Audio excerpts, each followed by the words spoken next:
Rigveda Samhita, Transitions and Continuity. The hymns address the transitions of life, including marriage, death, and the passing of knowledge across generations. Marriage is presented as a joining that establishes continuity and ensures the lineage proceeds.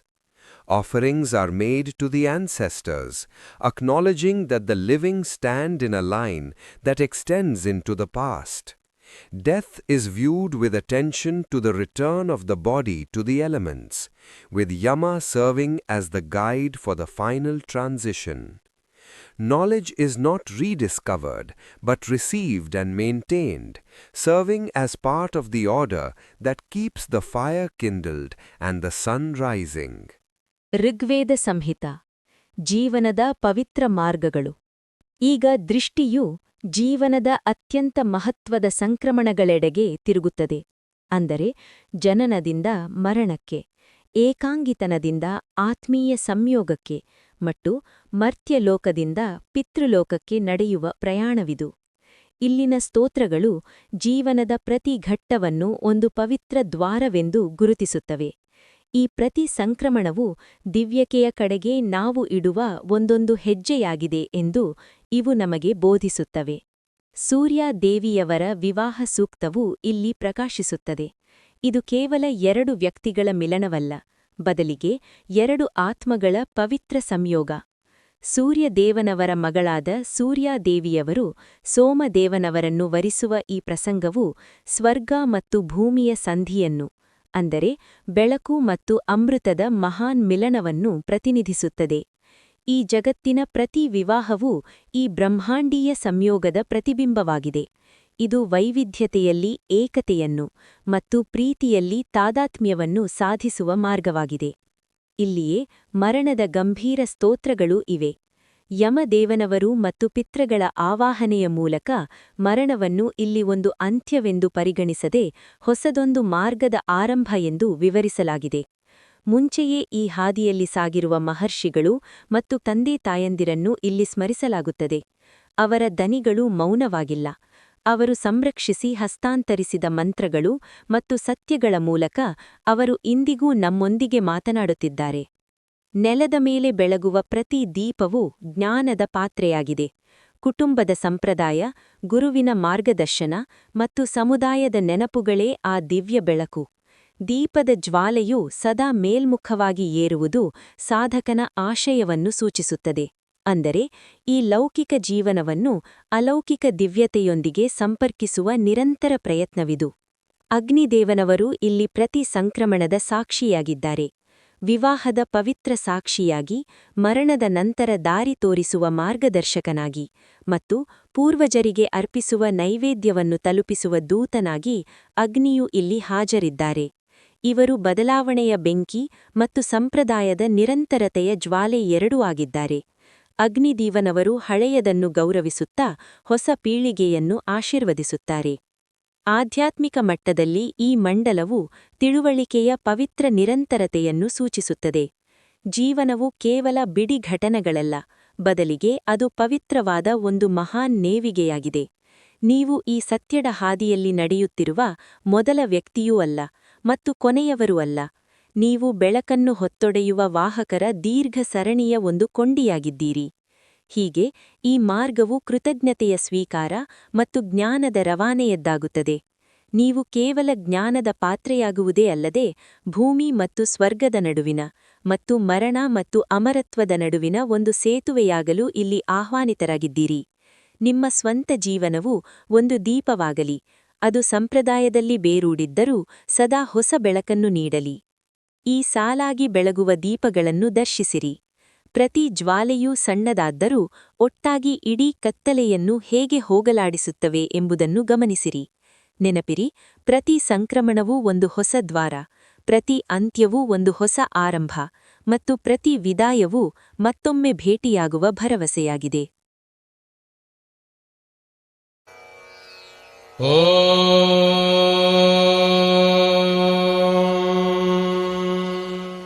ಶ್ರೀಗುರುಭ್ಯೋ ನಮಃ. ಹರಿ ಓಂ. ಸಂಧ್ಯಾಗ್ರಹ युध्यते तमेतमूनायुधयम् निलस्पदे विश्वस्य होता हविषो वरेण्यो विभुर्विभावा सुषखाः सकीयते सदर्शनश्रीरतीर्गृहे गृहे वने वने श्रियेत क्ववीरीव जनम् जनम् जन्यो नाति मन्यते विषाक्षेति विश्वो विषम् विषम् सुदक्षो रक्षैः क्रतुरासि शुक्रतुरग्ने कविः काव्येनासि विश्ववित् सर्वसूनाम् क्षयसि त्वमेकयुज्या वा जनानि पृथिवी चमुष्यसः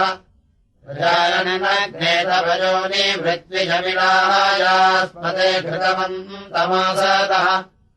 आदेशिमित्रपुषसा विवेतयो नेपथः सूर्यस्येव रश्मजाः तपस्विनो वर्षस्येव विद्युतश्चित्राश्चीगित्रपुषसान्नकेतवाः यदोषधीरभिदृष्टो वनानि जवलिः स्वयम् धीनुषे अन्नमास्ये तमोषधीर्दधिरे गर्भमृत्विजम् तमापो अग्निम् जनयन्तमातराः तमित्समानम् वनिनश्च वीरुधोऽन्तर्वातीश्च सुपते च विश्वः वातोपधूतलिषितोपसाङ्गनो दृषु यदन्नामे वीषद्वितिष्ठसे आदेयतम् ते रक्षो ओजसा पृथक् श्रद्धाम् जज्ञे अजरानिषक्षतः मेधाकारम् विदधश्च प्रसाधनमग्निम् होतारम् परिभूतमम् मतिम् तविदग्रे हरिषासमानमित्तमिन्महेवेन तेनान्यन्वत् स्वामिदत्र वृणते त्वाजवो होदारमग्ने विदधेषु वेधसाः यद्दे भयन्तो दधति प्रजांसिते हविष्मम् तो मनावो वृत्तबलिगिणः तवाग्ने होत्रम् तव पोत्रमृत्विजम् तव नेष्ट्रम् त्वमग्निघृतायतः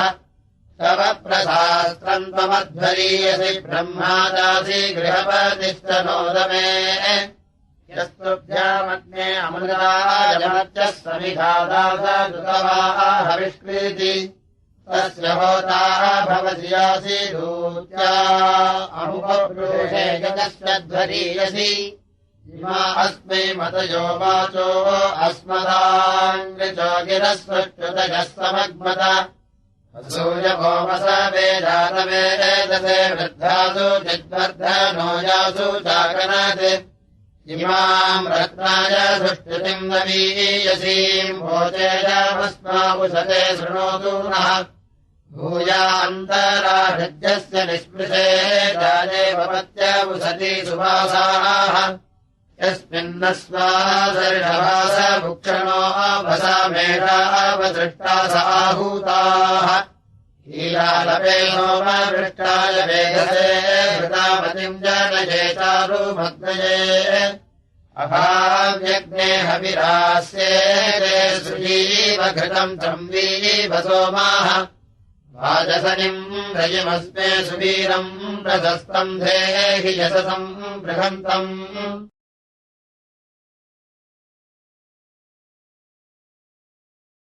यज्ञस्य भोरथ्यम् विस्पतिम् विशाम् भोतारमत्तो रतीथिम् विभावासुम् सोऽजन् सृष्टा सुभदीनेषु जद्भूरद्विषा चेतुर्यजतोद्यामसायत इममन्तस्पामुभये अकण्वत धर्माणामग्निम् विदधस्य साधनम्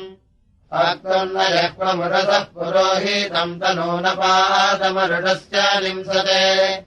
बलस्य नीताभिपणेश्च मन्महे भजा अस्य प्रभूता आसुरत्तवे यदा घोरासो अमृतत्वमासदादिज्जनस्य दैव्यस्य चर्किरन्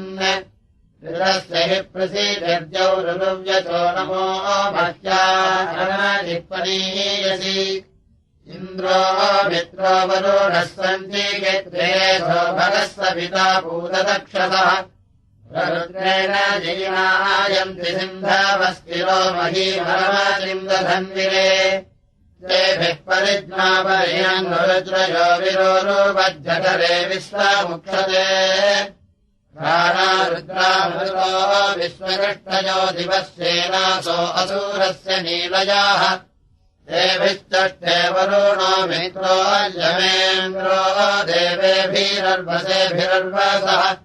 इन्द्रे भुजम् दशमानास आसदसूनो ऋषीके वृषणश्च पुंस्ये प्रजेन्वस्यार्हणाः तदक्षिणे युधम् वज्रम् वृषदानेषु कालवाः सूरस्थिता हरितो अशरीरमलिन्द्रादागश्चिद्भजते तवीयसः भीमस्य विष्णोः जठराजविश्वसो दिवे दिवे सहूरिस्तन्नवाधिकः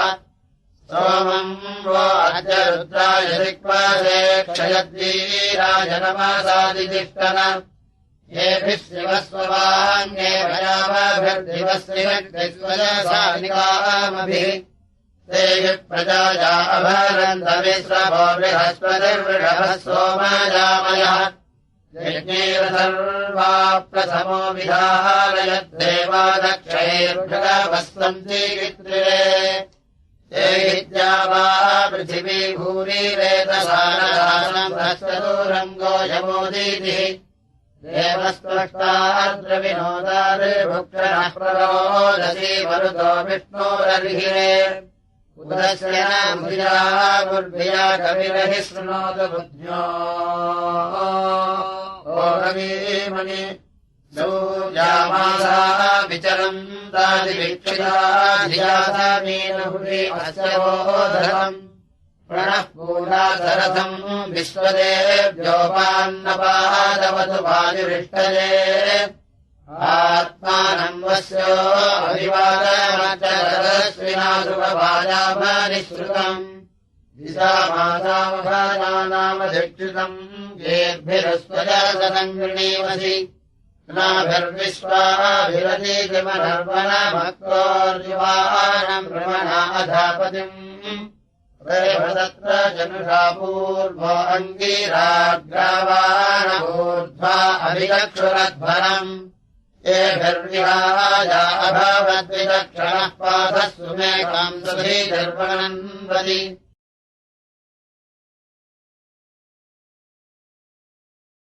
महित्या वा पृथिवी भूतमुर्वीणाली जह्वीनरोदसी सदम् वः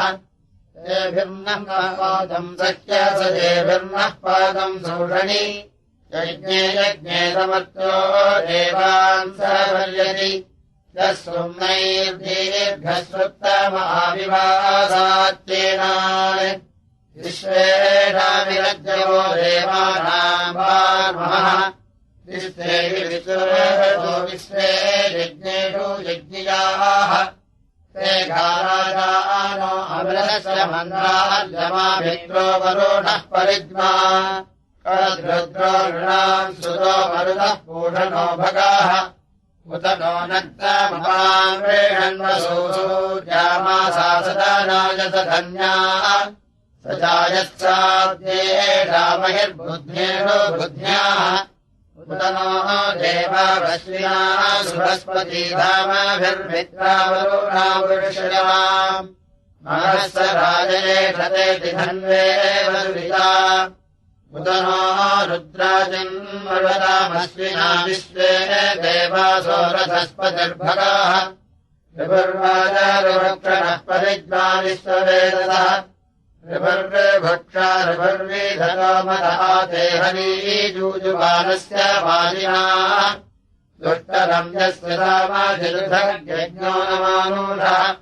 प्रधीनो अह्रायो देवसविदः सचस्तुते मघोनाम् सहो न इन्द्रो वह्निभर्ण्येनाम् चर्वणीनाम् चक्रम् रश्मिन्नयो युवे वैषुद्या वा पृथिवीघातम् महदस्मे वीरेषु विश्वदर्शनिश्रवाः वृक्षम् वाजस्य दातये वृक्षम् राजोदुर्वणे एतम् तम् दामिन्द्रास्मयष्टम् गोजित्सन्तम् दहदावन्नभिट्टाये सुतापाह्यभिट्टाये मेदराम् वेदरावसो एतम् मे स्तोमम् तनानसूर्येर्जुसत्यामानम् वा वृधन्त गृणाम् संवरणम् नाश्यम् दष्टेवानवच्युतम् वावत्तरेषाम् राजा युक्तैषाम् हिरण्ययी नेमधीतानमोंस्यावृथेव विष्टान्ताः प्रलदृष्टिमे वृथवाने वेने प्ररामे वोचमसूरे मघवत्सु ये युक्ताय पञ्चशतास्मयुपथा विश्राव्येषाम् अधीन्वत्र सप्ततिम् च सप्त च सद्योदिरिष्टपाच सद्योदिरिष्टवायवः त्रैदेव दन्तप्रभयम् वदामग्रामभ्यो वाचम् वदतावदभ्यः यदद्रजः पर्वताः शाकवासवश्वकम् घोषम् भरतेन्द्राय सोमिनाः एते वदन्ति शतवत्सहस्रावदभिक्रन्दन्ति हरितेभिरासभिः विष्णीग्रावाणः सुकृतः सुकृत्य जाहोतश्चित्पूर्वे विलज्यमासत एते वदन्त्यवीदन्ननामधन्योऽङ्खयन्ते अधिपक्वामीषि वृक्षस्य शाखामरुणस्य वत्सतस्ते सुभर्वा वृषभाः प्रेमराविषुः ऋगद्वदन्तिमधिरेण मन्दिरेन्द्रम् क्रोधन्तो विदन्ननामधु सम्रभ्याधीरास्तु श्रीभिरणत्रिपुराघोषयन्तः पृथिवीमो भक्तिभिः सुवर्णावादमक्रतो पद्यव्याः खरे कृष्णायिषिराः नक्तिषुः ज्ञा अन्वियन्तु परस्य निष्कृतमूरेतो दधिरे सूर्यस्मिताः उग्राजीव प्रवहन्तः समाजमः साकम् युक्ता वृषणो बिभ्रतो धुराः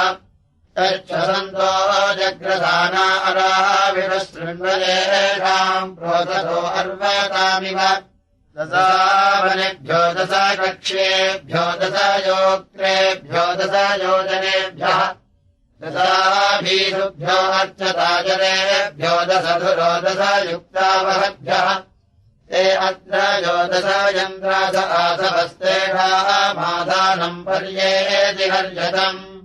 बभूसुतस्य सौम्यस्यान्धसोन्द्रोऽप्ययूढम् प्रथमस्य भेजिरे ते सोमादो हरि इन्द्रस्य निंसतेम् संसुहन्तो अध्यासते कवि तेभिर्दुग्धम् प्रपिबान् सौम्यम् मध्विन्द्रो वर्धते प्रथते वृषायते वृषावो अंसर्नकिलारिषाधनेलावन्तः सदमित्सनासीताः दैवत्येव महसाचारवस्थलयस्य ग्रावानो अजूषध्वमध्वरम् ऋजिलासो अद्रायो श्रवणाश्रिता अमृत्यवः अनातुरा अजरास्तामविष्णवस्तु पीवसो अदृशिता अदृष्णजः ध्रुवा एव वः पितरो युगे युगे क्षेमकामासस्तदासो न युञ्जते अजुर्यासो हरिटाचो हरिद्रभाद्याम् रवेण पृथिवीमासुस्रवः तदिद्वादम् चद्रायो विमोचने यामन्नञ्जस्पाजीवघेतु भक्तिभिः अपन्तो बीजामिव धान्याग्रः प्रनिजन्ति रोमन्नमीनन्ति वत्सतः श्रुते अध्वरे अधिवाचमक्रता क्रीडयो न मातरम् सुगन्धाः विषुमुञ्जासु सुकृशो मनीषाम् विवर्तम् तामद्रायश्चायमानाः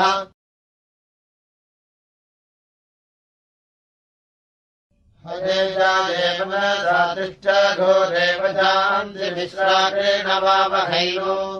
नौ मन्त्रा अनुदिता सजेते मयस्करन् परतरे जनाहन् इमेता वाचाक्रेण वातवाहम् राक्रामिषमुषसावग्र्येव पुरोरवः पुनरस्तम्बरे हिरुरापराभातयिवाहमस्मि श्रियेषु धेरसना घोषाः स दशारम्भीः अवीरे क्रतौ विदविद्युतर्नो रानमायुम् चीलयम् तधुनायः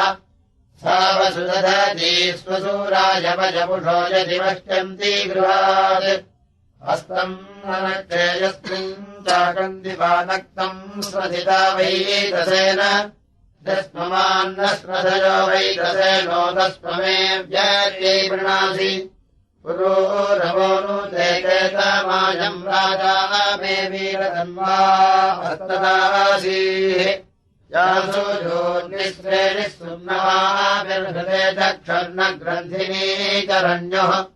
ताञ्जयो ऋणयो न सस्रश्रिये गावो न धेनवो नमन्त तमस्मिन् जायमान आसदग्नावृतेमबद्धम् नद्या अश्वगोत्ताः महेयत्वा पुरोरपोरणायाबद्धयन्दस्य हत्याय देवाः देशवत्कममानुषेषुमानुषो निषेवे अवस्मवत्सरसम् तेन भुज्यस्ताहत्र सन्दधस्मृशोनास्वाः यदा सुमत्तो अमृतासनिस्वत्सम् शोने भिक्रतो भिन्नभिन्ते ता आतयो न धन्वस्वम्भदस्वा अश्वासो न क्रीडयो दन्दसानाः विद्युन्नयापदम् तीरविद्योद्भरम् धीमेऽप्याकाम्यानि जनिष्ठो अपोनर्जस्सुजातप्रोर्वसीदिगतदीर्घमायुः यज्ञिरयित्सा गोवीत्सा येहिदासनपूर्वो भवोजाः असासन्वा विदुषी तस्मिन्नहन्नमाधृणोऽस्ति यासूनः पितरम् जातयिच्छा चक्रमाश्रुवर्तयद्विजानम् कोदम्पधी समनसापि योदधयग्निस्वसूरेषुदीरयत् प्रतिब्रवाणि भक्तयते अश्रुचक्रम् नक्रम् दधाध्ये शिवायै प्रदत्ते हिनपायत्ते अस्मे परेग्यस्त्वम् न हि मोरमापाः सुदेवो अद्य प्रपदेदनावृत्परावतम् परमान् गन्धवावु अधासयीधनिर्वृतेरुपस्थेधैनमृकानभसासो अद्युः पुरोरवो मावृधामा प्रपत्तो मात्वाविकासो अशीवासमुक्षणन् न वै श्रयणानि सख्यानि सन्ति कालाभिकानाम् हृदयान्येता यद्विरूपाचारम् मर्त्येष्वसम्रात्रीश्वरदस्तरस्रः गृहस्थस्तोरम् प्रगदन्न आस्नाम् तादेवेदम् तादृपाणाचरामि अन्तरिक्षप्रामृतो विमानीमुपशिक्षाम्युर्वधीम् वसिष्ठः उपत्पारादिस्तु कृतस्तदिष्ठान्निवत्तस्व हृदयम् लप्यते मे जित्वा देवाजिमाहुरैलकथे मे तद्भवसि मृत्युबन्धुः कदा ते देवान् भविषाय जाति स्वर्गभूत्वमपि मादरासे प्रदे महे विदधे संसिबंहरी प्रदे भन्वे भनुरो हर्यनमदनम् गृहन्नयो हरिभिश्चारुसेतदात्माभिसन्तु हरिवत्पसंविराः हरिम् भियोनिमभिजे समस्तारम् हिन्वन्तो हरी दिव्यम् यथा सदाः आयम् पृणन्ति गरीभिर्नदेन भइन्द्राय दूतम् हरिवन्तमच्चर सो अस्य वज्रो हरितो यसो हरिर्निकामो हरिराघभस्योः युम्नीषु सिप्रो हरिमान्यसाय कजिन्द्रे निरूपा हरितामिमिक्षिरे दिविनकेतुरधीधाजिहर्यतो विद्यद्वज्रो हरितो नरम् या सुदलहिम् हरिसिप्रोजायतः सहस्रशोका अभवद्धरिम् भरः सन्तामहर्यथा उपस्तुतः पूर्वेभिरिन्द्रहरिकेशयज्वभिः संहर्यसि तव विश्वमुक्त्या अमसाभिराधो हरिजातहर्यतम् तावद्गृणम् वन्दिहम् सोऽम्यम् मदइन्द्रम् रथे वहतो हर्यता हरी पुरोण्यस्मै सवनानि हर्यत इन्द्राजसो माहराजो दधन्विरे अरङ्गामाय हराजो दधन्विरे स्थिराय हिन्वन्हराजो हरीतुरा अर्वद्भिर्यो हरिभिर्यो रवीयतेजो अस्य कामम् हरिवन्तमानसे हरिस्वदारुर्हरिकेश आयतस्तु रश्मे येजो हरिपा अवर्धत अर्वद्भिर्यो हरिभिर्वाजिनी वसुरति विश्वादुरिता पारिषद्धरी सुरे भयस्य हरिणी विवेदधुस्य प्रेवाजाय हरिणीतविध्वतः प्रयत्रेतमसे मर्मृगद्धरी पीत्वा मदस्य हर्यतस्यान्धतः उदत्मदत्महर्यतस्य पश्यो घोरज्योनवाजम् हरिवाङ्जिक्रदत् महीसिद्धिर्हर्यतोजसा बृहद्वयो दधिरे हर्यतस्त्रिया आरोदसी हर्यमाणो महित्वा हर्यम् हर्यसि मन्मनुप्रियम् नमस्य वसुरहर्यरङ्गोराविष्कृधिहरये सूर्याय आत्मा हर्यन्तम् प्रयुजोदनानाम् रसेवहन्तु हरीषि प्रमिन्द्र शिवायथा प्रतिभृतस्य मध्वो हर्यम् यज्ञम् सधमोदेतसोनिम् पूर्वेषाम् हरिवः सुतानामसो इदम् सवरम् केवलम् ते ममधिरोमम् मधुमन्तमिन्द्रसत्रावेणम् जठावेणस्व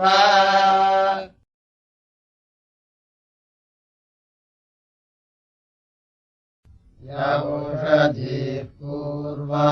जाता देवेभ्यस्त्रियुगम् पुरा मुनैनु बभ्रूणामहम् शतम् धामानि सप्त च शतम् वो अम्बधामानि सहस्रमुतवोरुहाः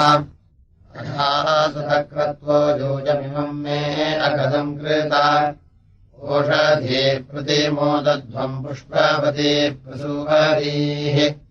अश्वायिव सजित्वरीर्विरुधः पारयुष्णवाः ओषधीरिति मातरस्तद्वो देवीरुपब्रुवे सनेजमस्वङ्गाम् वास आत्मानम् तव पूरुषा अस्वत्थेवो निषदनम् वर्णेवो वसतिष्कृता गोभाजयिक्तिला सतयत्सनवथ पूरुषम् यत्रौषधीः समग्मदराजाः नः समीताविव विप्रस्समुच्यते भिषग्रक्षोहामी वचातनः अश्वावतीम् सोमावतीमूर्जयन्तीमुदोजसम् आवित्सु सर्वावोषधीरस्मारिष्टदादये उच्युष्मावोषधीनाम् गावो गोष्ठादिवेदते धनम् दर्श्यन्तीनामात्मानम् तव पूरुषा निष्कृतिर्नाम वो माताथो यूयम् सनिष्कृतिः क्षीराः पदत्रिणीस्तनयदामजति निष्कृता अतिविश्वापरिष्ठास्तेन एव वृदमक्रमो ओषधीः प्राजच्च वर्यक्तिम् च तन्वो ओदपाः यदिमा वाजयन्नहमोषधीर्वस्ताददे आत्मा यक्ष्मस्य नश्यति पुराजीव गृभो यथा यस्योषधेः प्रसत्पथाङ्गमङ्गम् परुष्परुः ततो यक्ष्मम् विवादध्व उग्रो मध्यमसीरीव साकम् यक्ष्मप्रपदचाषेण किकिजीविना साकम् वातस्य द्राज्या साकम् नस्य निगाकाया अन्यावो अन्यामावत्वन्यान्यस्यापुपावता ताः सर्वा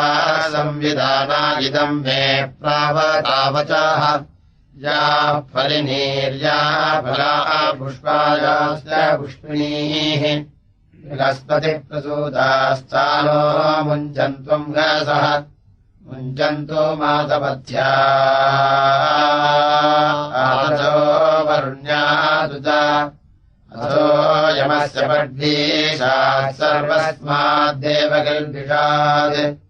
अपवदन्तीरवदन्ति ववोषधयस्परि यम् जीवमश्नवामहैन दर्श्यादिपूरुषः यावोषधीः सोमराज्ञीर्बह्वीः शतविचक्षणाः तासान्तमस्योत्तमारम् कामाय संहृते यावोषधीः सोमराज्ञैर्विष्टिता पृथिवीमनो बृहस्पतिप्रसूता श्रीनम् दत्तवीर्यम् मावोरिषत्खनिता यस्मै चाहम् खनामि वः दिवश्चतुष्पदस्माकम् सर्वमस्त्वनातुरम् याश्चेदमुपसृण्वन्ति याश्च दूरम् परागताः सर्वाः सङ्गत्य विरुधोऽस्यै सन्दत्तवीर्यम् ओषधयः सम्पदन्ते सोमेन सह राज्ञा यस्मै कृणोति ब्राह्मणस्तम् राजन् पारयामसि समास्योषधे तव वृक्षा उपस्तरः उपस्थिरस्तु सोऽस्माकम् यो अस्मान् अभिदासति बृहस्पते प्रतीमे देवतानिः मित्रो वाजद्वरुणो वासि पूषा आदित्यैर्वाजद्वसोभिर्मरुत्वान् सपर्जन्यम् सन्तानवे वृषाय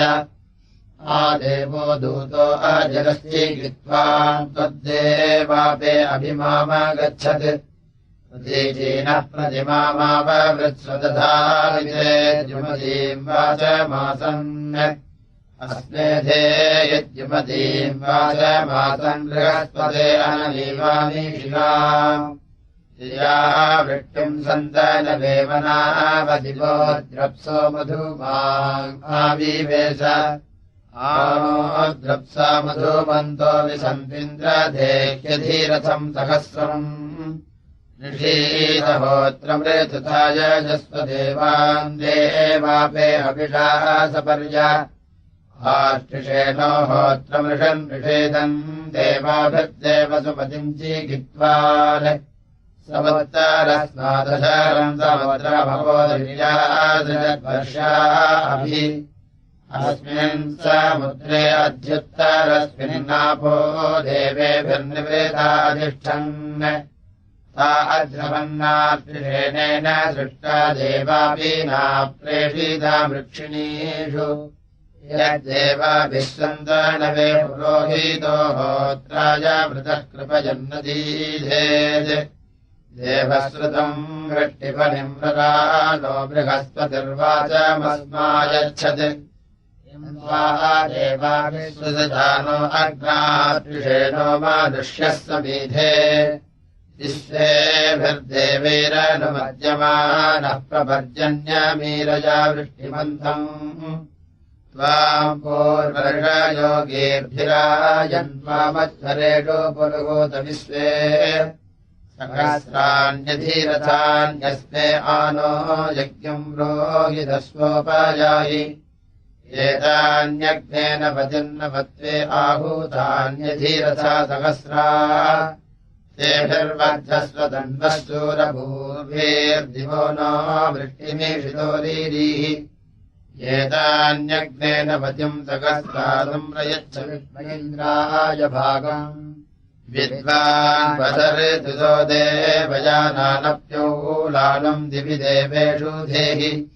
अग्ने वादस्व विमृतो विदुर्गावामी वामपरक्षाम् सिसेध अस्मान् समुद्राद्रे गतो दिवो नोपाम् भूमानमुपालसृजेह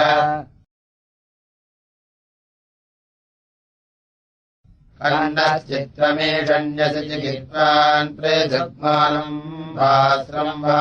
वृधद्यैः कर्तस्य दातुसवासोऽव्योष्टौ तक्षद्वज्रम् रेत्रसुरमपिन्वत् स येद्युता विद्युता वेदि सामर्थम् योनिमसरत्वाससाद सतनेलेभिः प्रसहानो अस्य भ्रातुर्न ऋते सप्तथस्य मायाः समाजम् जापापादुष्पदायाम् स्वर्षाता परीषदः सरिष्यन् अनर्वायच्छत दूरस्य वेदोघ्नाम् चित्तदेवाम् अभिवर्पसाभूत् सजक्ष्यो ओपनीर्गोष्वर्वायुः जिह्वधन्याः सुतश्रीः अपादो यत्र युज्यासो रथाद्रोण्यश्वासहीरते घृतम् वा सरद्रेभिरसस्तवाररुग्वाहित्तिगजमारे अवद्य आगात् अम्रस्य मन्ये मिथुनाविभौरि अन्नमभीत्यारोदयन्मुषायन् सैर्दासम् सुवीरमम्पतिर्दङ्घ्रलक्षन्त्रिशीर्षानन्दमन्यते अस्य त्रितोऽन्वोजसा वृधानो विपावरागमयो अग्रयाहन् सनिर्वाणे मनोषमूर्ध्वसान आसा विडदर्शसानायसरम् सनृतमोनुषोऽस्मत्सुजातः पुरोभिरदर्गन्धस्युहत्ये सो अभ्रियो न यवसौधन्याम् क्षया जगातुम् विदन्नो अस्मे उपयत्सीदनिन्दुम् शरीरैः श्येनो योपाष्टिरहन्ति दस्यून् संराधदस्रवसाने भीरस्य पुत्साय सुष्णम् कृपणे परादात् अयम् कविमानयच्छमानमत्कञ्जो अस्य सनीतोतनृणाम्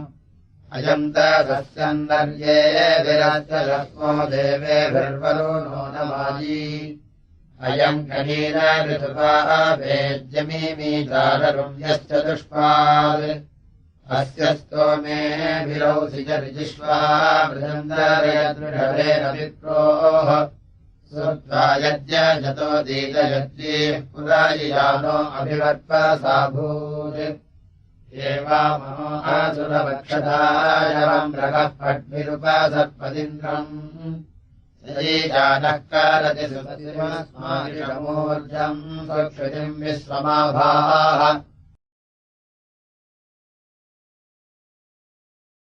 इन्द्रदृह्यामघवन् त्वामदिद्भुजयुगः सुतस्तु तपाबोधिनो वृधे देवेभिर्नमस्तविदा प्रावदस्फुतमा सर्वदा धिमतीतिम् वृणीमहे भराय सुभारदभागभृत्यजम् प्रवायवे शुचिपे क्रन्दजिष्टये गौरस्य यः प्रजासमीदिमानस सर्वदा धिमतीतिम् वृणीमहे आनो देवस्य विदासा विषद्वय ऋजूयते यजमानाय संवते यथा देवान् प्रतिभूषेमपागपदा सर्वदा धिमतीतिम् वृणीमहे इन्द्रो अस्मे सुमनाः अस्तु विश्वः राजा सोमस्तु विदस्याध्येदुनः यथा यथा मित्रधीतानि दधुरा सर्वदा धिमतीतिम् वृणीमहे इन्द्र उक्थेन सवासा फलुर्दधे बृहस्पते प्रदधीतास्यायुषः यज्ञो मनः प्रमाजन्नः पिता हि गमा सर्वदा धिमतीतिम् वृणीमहे इन्द्रस्य नु सुकृतम् दैव्यम् सहोऽग्निर्गृहे जरिता मेधीरः कविः यज्ञश्च भोर्विदधे चारुरन्दमः सर्वदा धिमतीतिम् वृणीमहे न भोगुहा चक्रमभूरि दुष्कृतम् नाविष्यम् वसवो देवहेळनम् भाग्यम् नो देवाहृदश्चार्पसा सर्वदा धिमतीतिम् वृणीमहे अपामीवाम् सविदासा विरण्या अग्वरीयैतपसे धन्वद्रजः ग्राभायत्र मधुरदुच्छते बृहदा सर्वदा धिमतीतिम् वृणीमहे ऊर्ध्वो ग्रावामसवोऽस्तु सोदरि विश्वाद्वेषांसि सनुतर्यूयोत स नो देवः सविता पायुरीर्यः सर्वदा धिमतीतिम् वृणीमहे ऊर्जम् गाभोजवसे पीवो अत्तरऋतस्य याः सदनेकोऽसे अन्ध्वे अनु देवतन्वो अस्तु भेषजमा सर्वदा धिमतीतिम् वृणीमहे कृतप्रावाजनिता सश्वतामपरिन्द्रजिद्भद्रा प्रमदिः सुतावताम् ऊर्णमोदर्दिव्यम् यस्य धिक्तया सर्वदा धिमतीतिम् वृणीमहे चित्रस्ते भानुक्रतुप्राभिष्टिः सन्ति स्मृतो जरणिप्राधृष्टाः यजक्षया रज्या वस्व आगोस्तूर्णिपर्यग्रम् दुभस्युः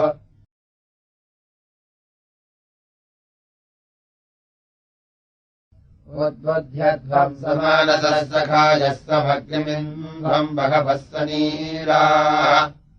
जिक्रामग्निमुषतम् च देवीमिन्द्रावतो वासेनिह्वाजेवः मन्त्राग्रेणध्वम् धियातानध्वम् नावमरित्रमरणीम् कृणध्वम् इष्क्रेणध्वमायुधारम् कृणध्वम् प्राञ्चम् जग्नम् प्रणयता सखायः युनक्तधीराभियुगातानध्वम् कृते योनौ अपदेहबीजम् गिराजसृष्टिः सभरा असन्नो नेदीयैत्सृण्यः पक्वमेयात् क्षीरायुञ्जन्ति कवयो युगावितन्वते पृथक् धीरा देवेषु सुम्नया निराहावान् क्रेदोदनसंवरत्रादधातन सिञ्चामाः अवतमुद्रिणम् भजम् सुषेकमनोपक्षितम् निष्क्रेताः ममवतम् सोपहत्रम् सोषेचनम् उद्रिणम् सिञ्चे अक्षीतम् ीनीकास्वान् हिरम् जयाधस्वस्तिवाहम् रसमित्रेणध्वम् द्रोणाहावमवतमस्मचक्रमम् सत्रकोशम् सिञ्चता नृपाणम् कृतङ्क्रेणध्वम् दैवो नृपाणो वर्मासेव्यध्वम् बहुला पृथूनि पुरः कनष्वमाजासीरदृष्टा मावस्वस्रोच्चमसो दुर्गादातम् आबोधियम् यज्ञियाम् वर्तभूतये देवा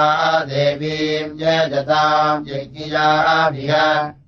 सा नो दीयज्यवदेव गत्वी सहस्रधारापयसा महीगौः आदोषिम् जहरीमेन्द्रो नृपस्येवासीभिस्तक्षतास्मन्मयीभिः परिष्वजध्वम् दश कक्ष्याभिरुभेदुरौ प्रतिपन्निम् युनक्ता उभेदुरौ वह्निराभिबुध्यमानोऽन्तर्योनेव चरति द्विजानीः वनस्पतिम् वन आस्तापयध्वन्निषोजादिध्वमखानन्दमुत्सवम् कवृन्नरः कवृणमुद्धधातनचोदजतकुलधवाचसादये इष्ट्यभ्यः पुत्रवाच्यावयोतय इन्द्रम् सबाध इह सोमवीतये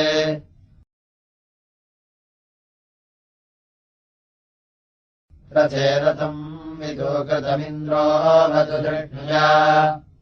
अस्मिन्नाजो पूर्वहूलस्वभाये धनभक्षेषु नो वा उद्नवादो वगदिवासो अस्या अधीरथम् यदजायत्सहस्रम् रथीरभोन्मुद्गलानि कपिष्टो भरे कृतम् यचेन्द्रसेना अन्तर्यच्छजिघाम् सतो वज्रमिन्द्राभिदासतः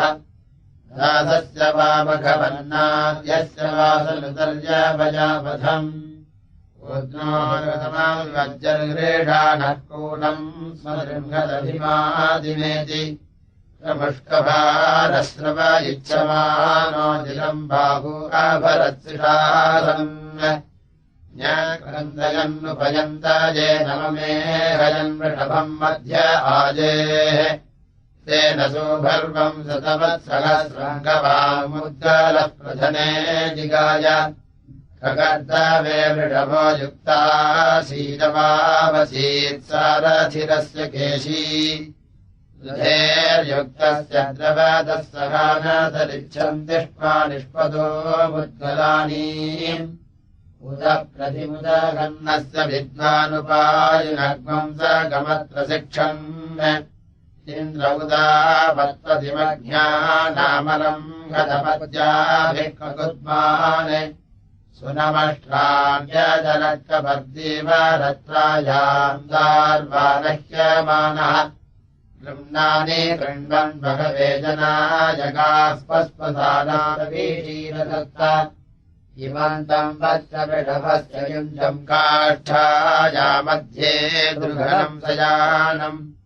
येन जिगाय शतवत्सहस्रङ्गवामुद्गरः प्रतनाज्येषु आरे अघाकोन्वीचालदर्शयम् युञ्जन्ति तम् वा स्थापयन्ति नास्मै तृणम् नोदकमाभरम् च्युत्तरो धुरो वाहति प्रदेदीशते परिवृत्तेव परिविद्यमानट्टीप्यानाकूचक्रेणेव सिञ्चन् एषैष्याजिद्रध्याजयेम सुमङ्गलम् दिनवदस्तु सातम् तममेस्तस्य जगदश्चक्षुरिन्द्रासि चक्षुषः वृषाय राजिम् वृषनासिषाससितोदयन्वद्रीणायुजा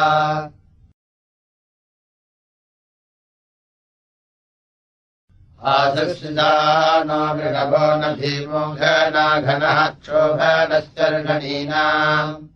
सङ्ग्रन्दनो निमिषये कवीरः शतम् सेना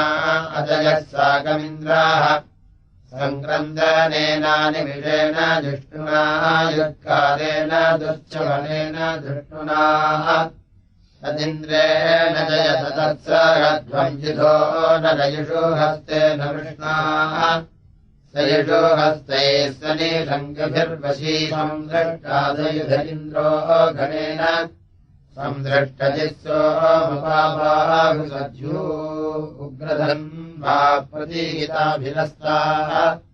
बृहस्पते पदीदीयादशेन रक्षोहामित्राङ्गमबाधमानः प्रभञ्जन् सेनाः प्रमृणो युधाजयन्नस्माकमेध्यपितारथानाम् नलविज्ञायस्तवीरः प्रवीरः सहस्वान्वाजी सह मानमुग्रः अभिवीरो अभिसत्त्वा सहोजाजैत्रमिन्द्रदसमादिष्टगोवित् गोत्रभिदम् गोवितम् वज्रबाहुम् जयन्तमज्ञप्रमृणन्तमोजसा इमम् स जाता अनुवीरयध्वमिन्द्रम् सखायो अनुसम्रभध्वम् अधिगोत्राणि सहसागाः मानोदयो वीरस्वतमञ्जुरिन्द्राः दुश्चवनप्रेतनागालयुध्यो ओस्माकम् सेनाः अवधु प्रयुत्सु इन्द्र आसाम् नेता बृहस्पतिर्दक्षिणा यज्ञः पुरयेतु सोमाः देवसेनानामभिभञ्जतीनाम् जयन्तीनाम् मरुतो यन्त्वग्रम् इन्द्रस्य विष्णो वरुणस्य राज्ञ आदित्यानाम् मरुताम् सर्धमुग्रम् महामानसाम् भुवनच्यवानाम् घोषो देवानाम् जयतामुदस्तात् उद्धर्षयमघवन्नायुधान्युत्सत्त्वानाम् मामकानाम् मनांसि उद्धृत्तहन्वाजिनाम् वाजीनान्युद्धसानाम् जयताम् यन्तु घोषाः अस्माकमिन्द्रः समृतेषु ध्वजेष्वस्माकम् जायुषवस्ताजयन्तु अस्माकम् वीरा उत्तरे भवन्तुस्माकु देवा अवताहवेषु अमीषाम् चित्तम् प्रतिलोभयन्तीर्हाणाङ्गान्यप्रेपरेहि अभिप्रेहि निर्दहृत्सुशोकैः रन्धेनामित्रास्तमसा सचन्ताम् प्रेता जयता नर इन्द्रो वः शर्म यच्छतु उग्रावः सन्तु बाहवो नाधिष्या यथा सदा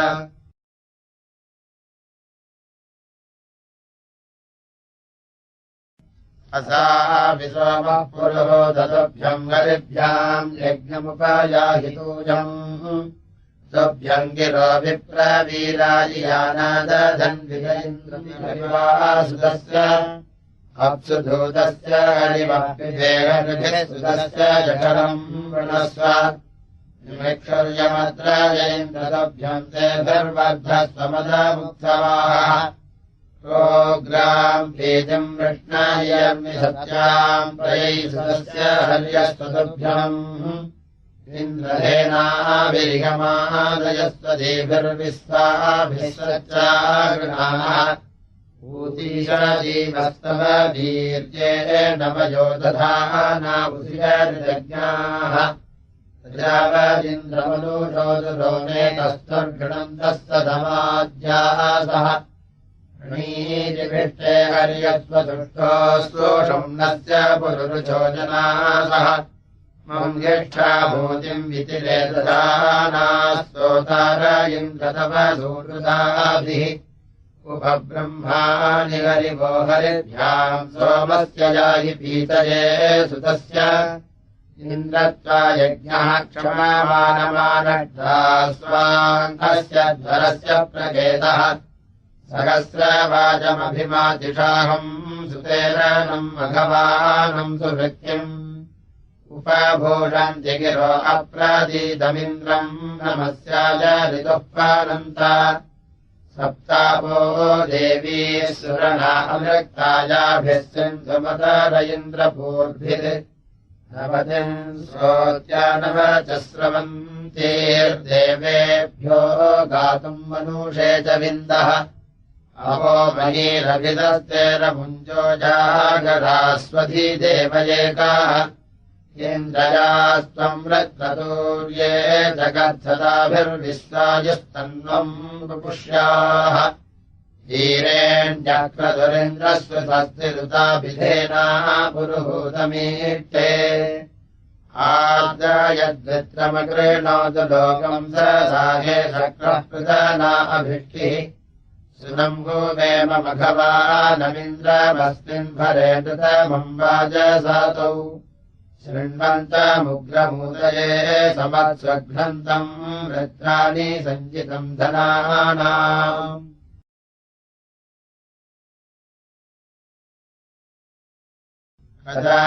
कदावसोस्तोत्रम् हर्यदावस्नुसारुधद्वाः दीर्घम् सुतम् वाताप्याय हरियस्य सुयुजा विव्रता वेरर्वन्तानुसेवाः उहारजीनकेशिनापतिर्दन्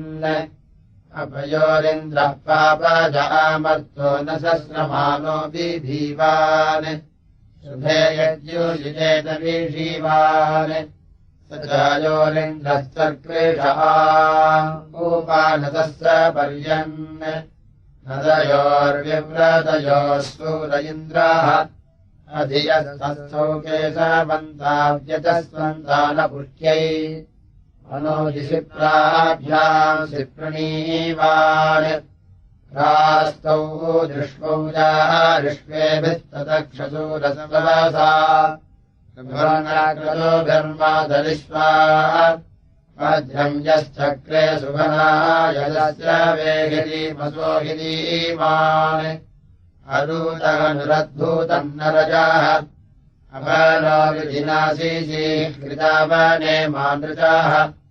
मा ब्रह्मा यज्ञर्धग्जोषधित्वे ऊर्ध्वायत्ते त्रेति निभूत्यज्ञस्य धूर्षसत्वन् सजोर्नाभम् स्वयशंसचायोः सृजेते वृष्णीरुपसे च निभूच्छ्रियेदर्वीररेपाः यया स्वे पात्रे सिञ्चसमुत् शतम् वायदा दुर्यप्रतित्वा सुमित्रयुत्थास्तौ दुर्मित्रयुत्थास्तौ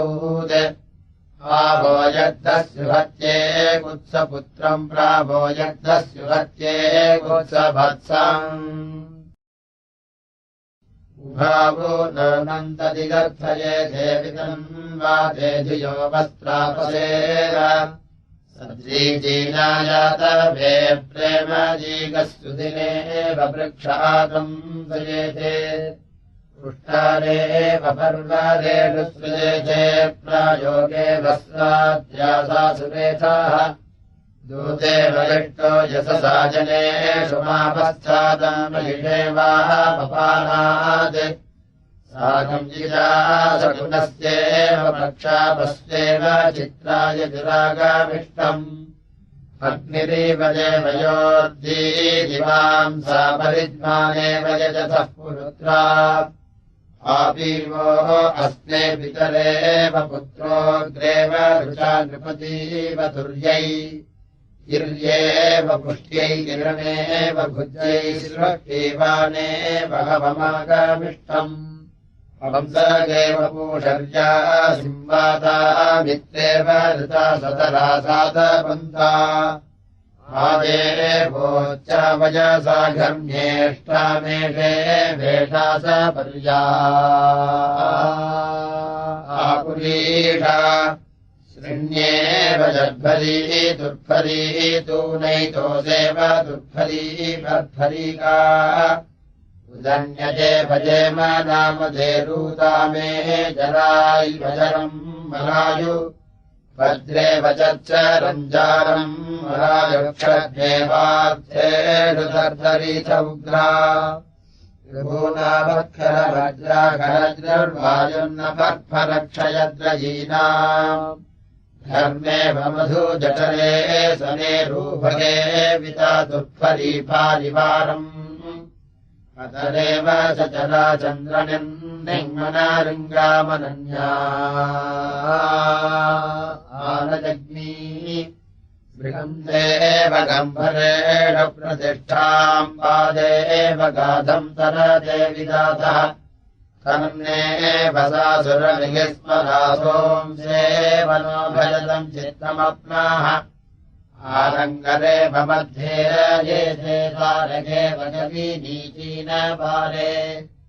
कीनारेव स्नेदमादुष्विधानाक्षामेः भोर्जासूयवसात्स चेथे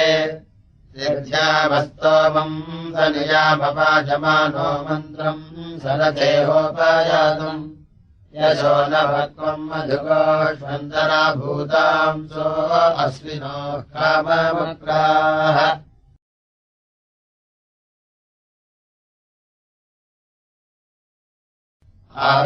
आविरभून्महिमाघो नमेषाम् विश्वम् जीवम् तमसो निरमोचि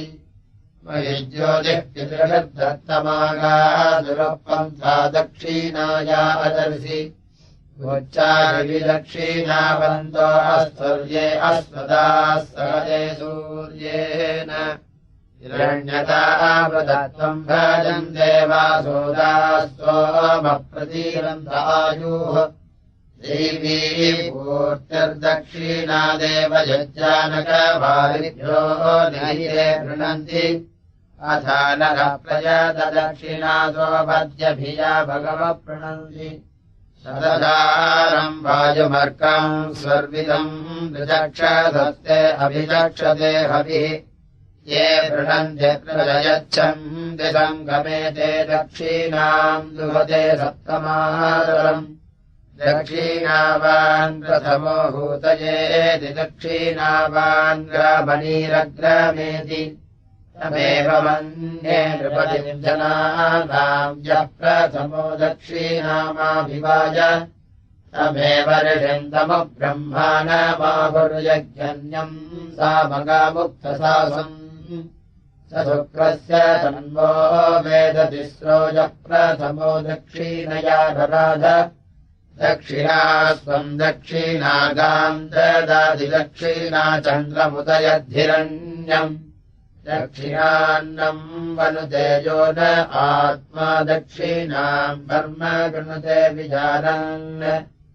भोजामम् नोर्नन्यर्थमीयोर्नरिष्टम् दिनम् व्यसन्तेह भोजाः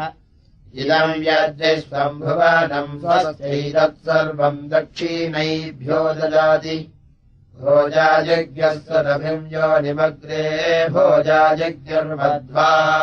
अय्यासुवासाः भोजायज्ञरन्तः पेयम् सुराया भोजायज्ञर्ये अहूताः प्रयन्ति भोजाया स्वम् संवृजम् चासुम् भोजायास्ते कन्या आसुम्भमाना भोजस्येतम् पुष्करिणी भवेत्स्वपरिष्कृतम् देवमानेव चित्रम् भोजमस्वाः सुष्ठुबाहो हरन्ति सुभद्रसो वर्तते दक्षिणायाः भोजम् देवासोपताभरेषु भोजः सत्रोऽन्त्यमनीयेषु चेताः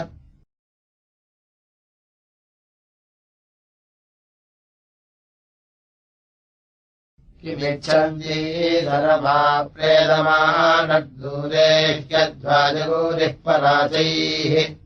का स्नेही चिक्कापरीतज्ञासीत् कथम् रसाया अतरपयांसि इन्द्रस्य युवतीरीषिता च याभिमघजिच्छन्ति वनयो निधीन्वाः अधिष्कतोऽभियसा तन्नावत्तसा रसाया अतरम्पयांसि ईरेणीन्द्रस्वरमेकादृशीकायस्येदम् दूतीरसरः परागात् आजगच्छान् मित्रमेनादधामासागवाम् गोपातिर्नो भवाति नाहम् तम् वेदभ्यन्तभर्तयश्चेदम् दूतीरसरम् परागात् अतम् गोहन्त्यस्रवतो गभीरा हता इन्द्रेण पणयः स यध्वे इमा गावस्वरमेया ऐच्छःपदी दिवो अन्तान् सुभगे पतन्ति हस्तयेना अवसृजातयुज्युतास्माकमायूधा सन्ति दिग्मा असेन्यावः पनयो वचाम् च ऋषव्यास्तन्वः सन्तु पापीः अदृष्टो भजेदवा अस्तु पन्था बृहस्पतिर्बहुभयानमृळात् अयम् निधिस्तरमे अग्रे बुध्नो गोभिरस्वेभिर्वसोभिर्निष्टः रक्षन्तिदम् वनयो येषु गोपारेकोपदमलगमाजगन्थ ये हगमन्षयः सोमासिता अयास्यो अङ्गीरसो न भग्वाः तजेतमूर्वम् विभजन्तगो नाम सैतद्वजः फलयोपमन्निते एवाशत्वम् सरमहाजगन्धप्रभाधिता सहसा दैव्येन स्वसारन्त्वा गृणवैमा पुनर्घा अपादेगवाम् सुभगे भजाम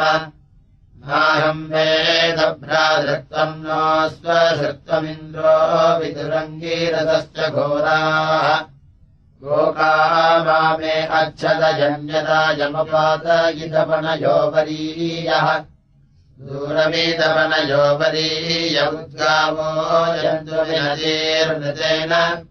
बृहस्पतिर्या अविन्दन्निगूढाः सोमो ग्रावाः नर्षयश्च विप्राः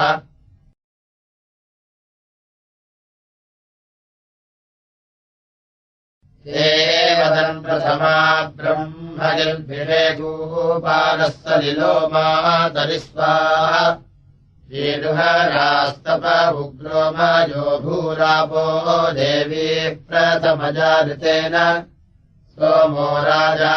प्रथमो ब्रह्मजायाम् पुनर्प्रायश्च दहृणीयमानः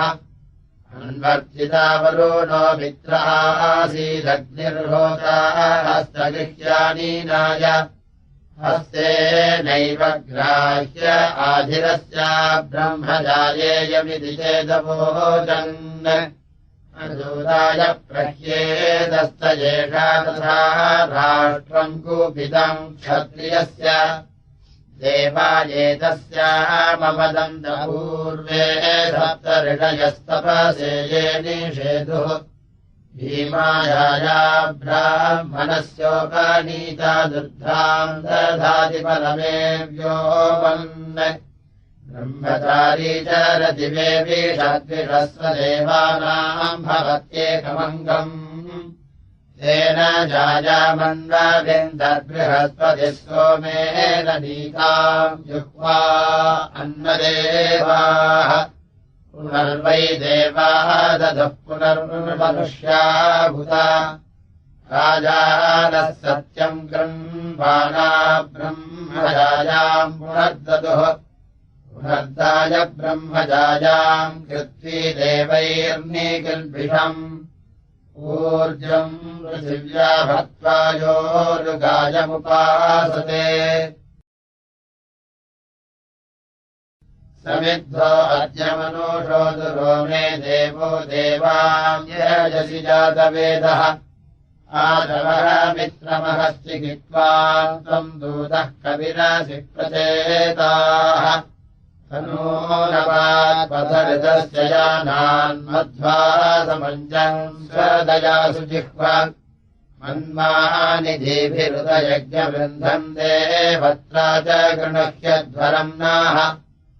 आजुह्वानयेभ्यो वन्द्यश्चायाह्यग्ने वसुभिः सजोषाः त्वम् देवानामसि यः पहो दासयेनान्यक्षैषितो यजीयान् प्राचीनम् बलिः प्रदिशा पृथिव्यामस्तोरस्यावृज्यते अग्रे अह्नाम् यो प्रथते वितरम् वरीयो देवेभ्यो अधीतये स्योनम् यजस्वतीरुर्विया विश्रायन्ताम् पतिभ्यो न जनयः शुम्भमानाः देवीर्द्वारो बृहतीर्विश्वमिन्वा देवेभ्यो भवत सुप्रायणाः आदुष्वयन्ती यजते उपागे उषासा नक्ता सतताम् नियोनौ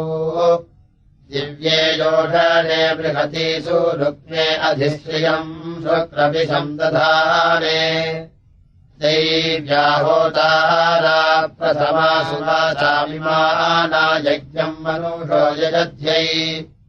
रथोदयम् ताविदथेषु कारो प्राचीनम् ज्योतिप्रदिशादिशन्ता आनो यज्ञम् भारती दूयमेत्विरामनुष्वधिगचेदयन्ति तिस्रो देवीर्बलिरेदम् श्रोणम् सरस्वती स्वपासः सदन्तु इमेद्यावा पृथिवी जनित्रीरूपैरपिम् सद्भुवनानि विश्वा समद्यो दर्शितो यजीयान् देवम् त्वष्टारविहयक्षि विद्वान् उपावसृजत्मन्यासमञ्जम् देवानाम् पादऋतुता हवींषि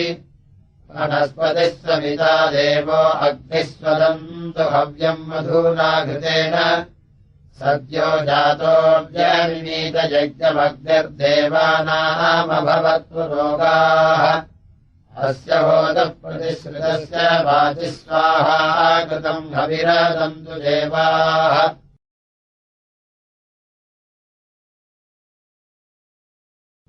मनीषिणः प्रभरध्वम् मनीषाम् यथा पतयः सन्ति नृणाम् इन्द्रम् सत्यैरेरजामा कृतेभिस्तहि वीरोगिर्वनस्युर्विदानः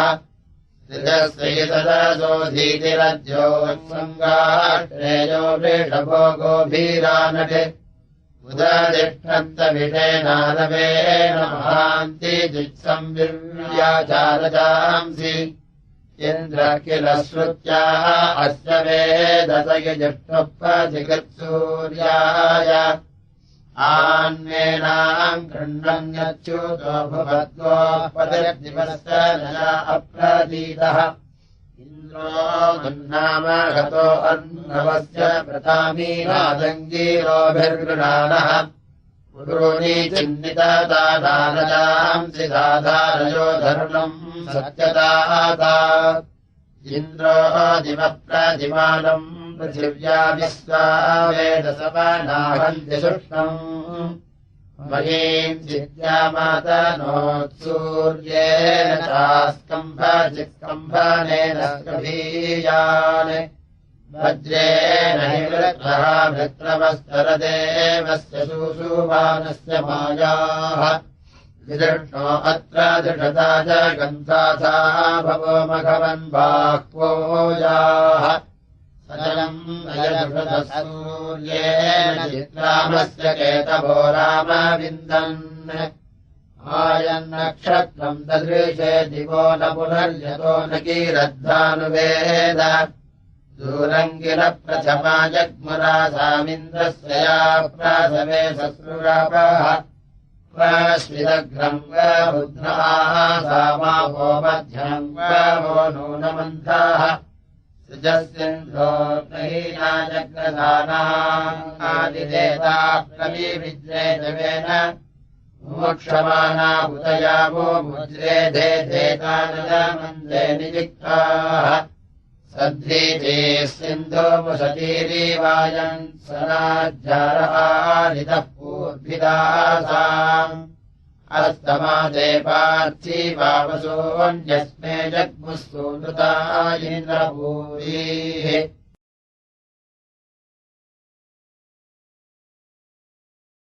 इन्द्रपिब प्रतिकामम् सुतस्य प्रातः सावस्तमहि पूर्ववीदिः हर्षस्वहन्तवेशूरशत्रो नुक्ते भिट्टे वीर्या प्रब्रवाम यस्ते रसोमनसो जनीयानेन्द्रतेन सोमपेयायाहि सूयमाते हरजः प्रद्रावन्तु जेभिर्यासि वृषभिर्मन्दमानः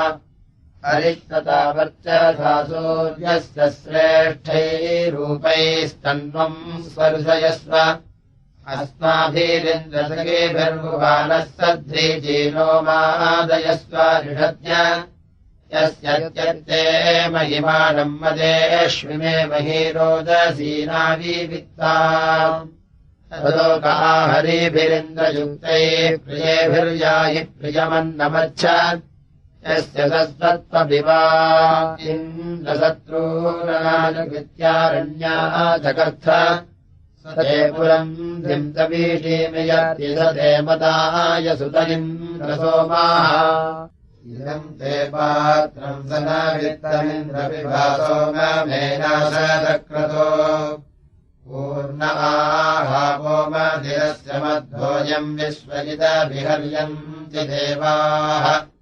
जित्वामिन्द्रवृथा जनासो हितप्रयतो वृषभक्वजम् ते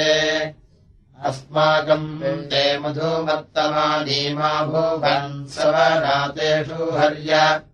तद इन्द्रपूर्याणि प्रणूनम् वीर्यावोचम् प्रथमा कृतानि सतीनमन्युरस्रथायो अद्रिम् सुवेदनामगृणोर्ब्रह्मणेका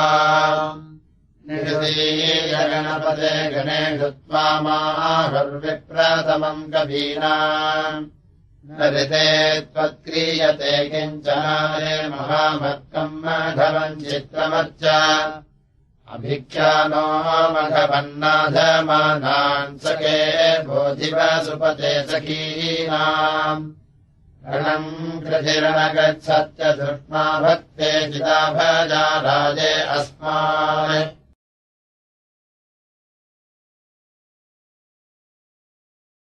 तमस्यज्या वा पृथिवी सचेतसा विश्वेभिर्देवैरनुसुष्ममावताम् यथैत्रम् बालो महिमानमिन्द्रियम् वीत्नी सोमस्य क्रतुमाम् अवर्धत तमस्य विष्णुर्महिमानमोजसा सुन्दधन्वान् मधुनो विरप्सते देवेभिरिन्द्रो मघवा सजावभिर्वृत्रम् जघन्वान् अभवद्वरेण्यः वृत्रेण यदहीना बिभ्रदायुधा समस्थिता युधये संसमाविदे विश्वे ते अत्र मरुदः सहात्मना बद्धन्नुग्रमहिमानमिन्द्रियम् विज्ञान एव व्यबाधतस्पृहः प्रापश्यद्वीरो अभिपौंस्यम् रणम् अवृश्यदद्रिमवसस्य तस्सृजदस्तभ्रान्नागम् स्वपश्ययापृथम् आदिन्द्रः सत्यादवीषीरपत्यदवरीयोज्जावाः पृथिवी अबाधत अपाभरदृषितो वज्रमायसम् स्वेमम् मित्राय वरुणाय दासुषे इन्द्रस्यात्रतवीषेभ्यो विरप्सिनर्घायतो आरम्भयन्तमन्यवे वृत्रम् यदुग्राव्यवृश्चदोजसापो बिभ्रतम् तमसा परीवृतम् या वीर्याणि प्रथमानि कृत्वा महित्येभिर्यतमानौ समीयतुः ध्वान्तम् तमोवदध्वसे हत इन्द्रो वह्ना पूर्वहूतावपत्यत विश्वे देवासो अधवृष्ण्यानि ते वर्धयन् सोमवत्यावचस्य या रद्धम् रद्धमहिमिन्द्रस्य हन्मानाग्निर्नजम्भैः स्पृष्वन्नमावयत् भूरिदक्षेभिर्वचनेभिर्ऋक्वाभिः सख्येभिः सख्यानि प्रवोचत इन्द्रो धुनिम् च चुमूलिम् च दम्भयम् श्रद्धामनस्यासेन चेदभीतये त्वम् पुरोऽन्याभराश्वस्यायेभिर्मंसैर्निवचनानि शंसन् सुगेभिर्विश्वादुरितातारेम विदोषुना वुर्भिजागाधमद्य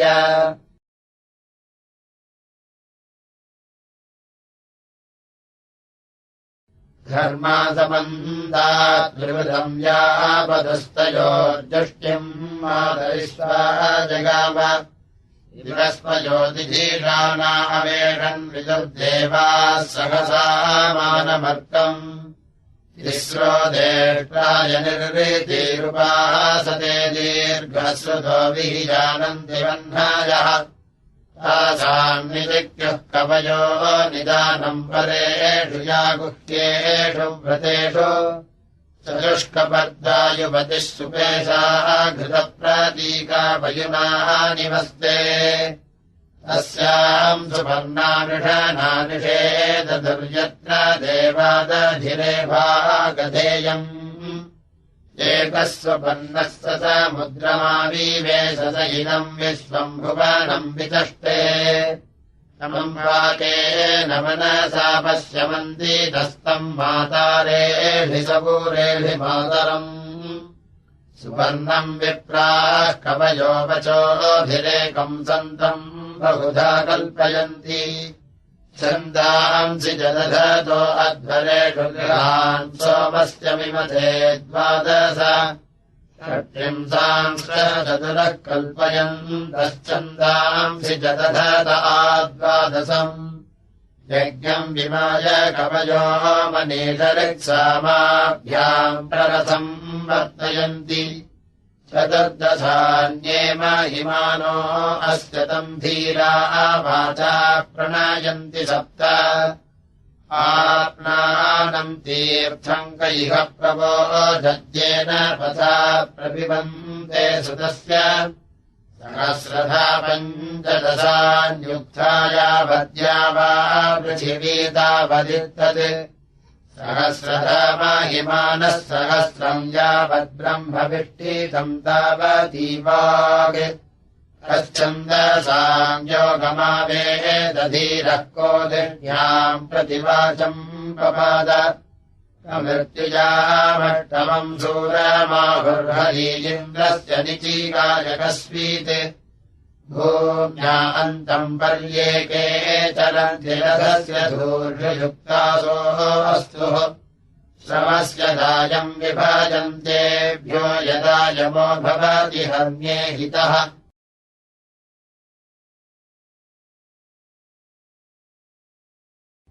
चित्रयच्छिषोस्तरुणस्य वक्षसो नयो मातरा भव्येति धातवे अनुमधाय दिजीजन दधा जनुमवक्ष सद्यो महीधूत्या अञ्चरन् अग्निर्हनामधायिदन्नपस्तमस्संयोमनाः युवते भस्मनादता प्रमुरा जुह्वा स्वध्वरयिनो न प्रोधमानो जवसे वृषा तम् गोविन्नदृषदम् देवबन्धस इन्द्रम् प्रोधम् तम् प्रपपन्तमर्णवम्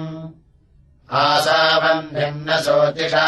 विरप्सिनम् महिव्रतम् न सरजन्तमध्वनः यस्य ते द्रयसानस्य जरदक्षोर्नवाताः परिगन्त्यच्यूताः आरण्डासो युयूधयो न सत्त्वनम् धृतम् न सन्तः प्रसिदन्त इष्टये स यदग्निः कन्वतमः कन्वसखार्यः परस्यान्तरस्य तरुषः अग्निः पाजुगणतो अग्निः सूरीनग्निर्ददातु तेषाममोनः वाजिन्तमायसख्यसे सुपित्यदृशुश्चवानो अनुजातवेदसे अनुद्रेषिज्योतिषतापरम् सदे महिन्द्रमायधन्वनेदविष्यते एवाग्निर्मत्तैः सह सूरिभिर्वसुष्टवेशः सूनरोन्विभिः निद्रासो न ये सुधीतारिताय भोज्यावो नद्युम्नैरभिसन्धिमानुषान् ऊर्जो न वात्सहसा मन्निधित्वोपस्तुतस्य वन्दते वृषावाक् त्वाम् सोऽषामत्वया सुवीराद्राघीयायुः प्रतरम् दधानाः इति त्वाग्ने व्यक्तिहव्यस्य पुत्रावुपस्तुता सर्षयो वोचन् तांश्च पाहि गृह्णतश्च सूरीन्वषट्वषलित्यूर्ध्वासो अनक्षन्नमो नमलित्यूर्ध्वासो अनक्षन्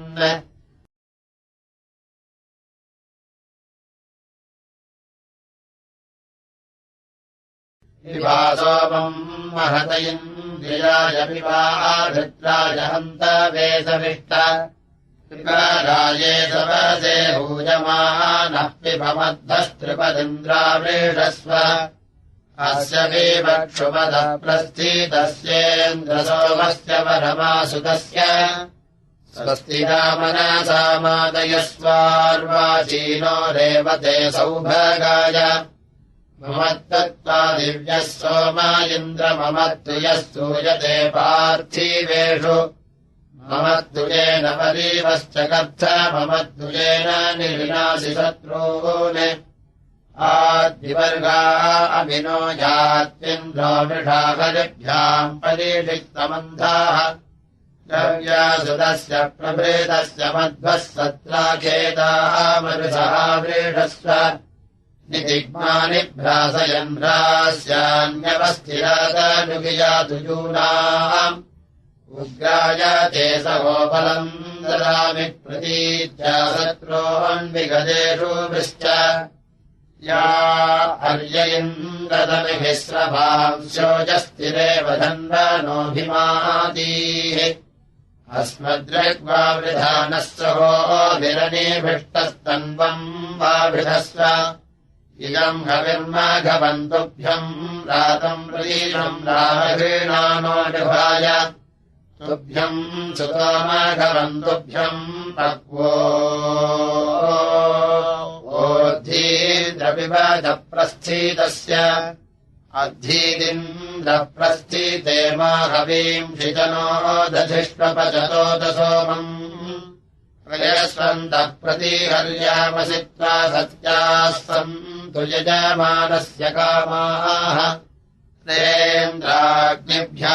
सुवचस्यामि यन्विसिन्धामि भग्रेरयम् नावमर्कैः अया इव परिचरन्ति देवाये अस्मभ्यम् धनदा उद्भिदश्च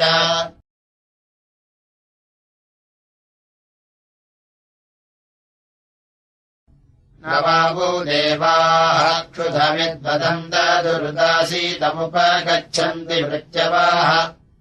उतो रयः प्रेणतो नोपदस्यच्युता प्रेणन्मर्दितारम् न विन्दते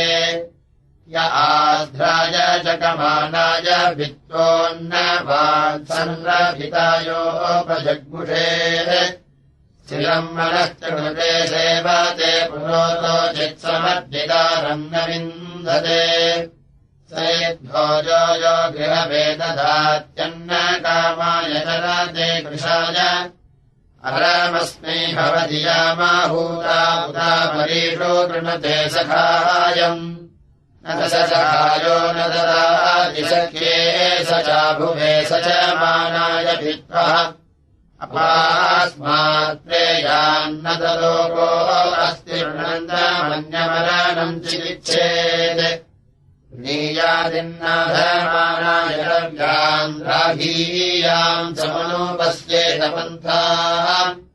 वो हिवर्तम् ते रथ्येव चक्राण्यमन्यमुपदिष्टम् तरायाः मोघमन्नम् विन्दते अप्रजेताः सत्यम् ब्रवीमि वधयित्सदस्य नार्यमनम् पुष्यति नो सखायम् केवलाधो भवति केवलादी कृषन्नध्वारासीतम् कृणोति यन्नध्वानमपहृङ्के चरित्रैः वदन् ब्रह्मा वदतो मनीयान् पृणन्नाभिरप्रीणन्तमभिष्यात् एकपाद्भूयो द्विपदो विचक्रमे द्विपाद्रिपादमभ्येति पश्चात् चतुष्पादेति द्विपदामभिस्वरे सम्पश्यन् पङ्क्तिरूपतिष्ठमानः समौचिद्धस्तौ न समम् विविष्टः सम्मातरा चिन्न समम् दुहादे यमयोश्चिन्न समावीर्याणि ज्ञाती चित्सन्तौ न समम् विनीतः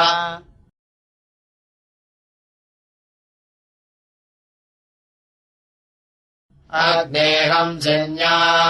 अग्निनम् वीर्यन्मत्येष्वा स्वेक्षये शुचिव्रत उत्तिष्ठसि स्वाहुतो घृतानि प्रतिमोदसे यथा समस्तीरन् सहाहूतो विरोचते निरीवेन्यो गिरा सृजा प्रतीकमज्यते घृतेनाग्निः समज्यते मधुप्रतीकाहूतः रोचमानो विभावसुः विरमानः समिध्यसे देवेभ्यो हव्यवाहन तन्वाहवन्तमर्त्याः तम् मर्ता अमर्त्यम् घृतेनाग्निम् सपर्यत अदाभ्यम् गृहपतिम् अदाभ्येन शोचिषाग्ने रक्षस्वन्दाः गोपालतस्य दीदिः स त्वमग्ने प्रतीकेन प्रत्योषयातु धान्याः वृक्षयेषु दीद्यत् तन्त्वागीर्भिरुरुक्षयाः व्यवाहम् समीधिरे यजिष्ठम् मानुषे जने इति वा इति मे मनोगामस्वम् सविजामिति पुरित्सोमस्यापामिति प्रभातायिवदोदतमुन्मापीतायम् सदा पुरित्सोमस्यापामिति उन्मापीतायम् सतरसमस्वायि वासवाः पुरित्सोमस्यापामिति उपमामतिरस्थितभाश्रापुत्रमिव प्रियम् कुवित्सोमस्यापामिति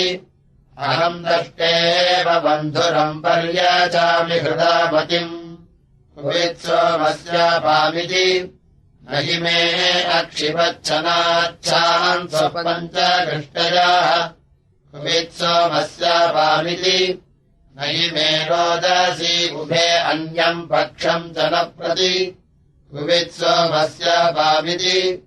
अभिद्याम् महिना भूपमभीमाम् पृथिवीम् महीम् कुवित्सोमस्यापामिति